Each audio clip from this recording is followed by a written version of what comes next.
За сэтгэл бас маш өндөр ээ. Угс энэ бол миний анхны гол дур бас анхны кино нээлт болохоор өглөөнөөс эхлээл амар догтлсон. Тэгээд одоо догтлол маань арай гайгүй болж эхэлж байна. Маш сэтгэл өндөр байна. За энэ кинонд одоо түүхэн кинонд би анх удаа ингэж тоглож орцсон тоглогчоор тоглосон. Энэ кинонд би одоо хятад данжаадын дүрийг гаргасан. Маш их сандарч байна.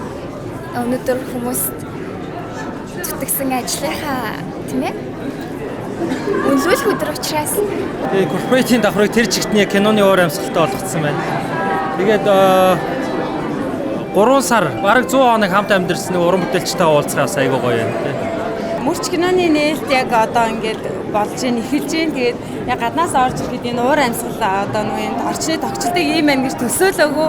Тэгээд би бүр орж ирээд сэтгэл амар догтлсон. Үнэхээр гоё юм. Өнөөдөр уран бүтээлч хүн нэг шинэ уран бүтээлээ нээн гэдэг өөрөө хамгийн их сэтгэл догтлуулсан мөч байдаг шүү дээ тийм. Яг л уран кинонууд нэгэ сэтгэл догдолж айж түгших баярлах бүхэл мэдрэмж зэрэгцдэг. Яг л тийм байна.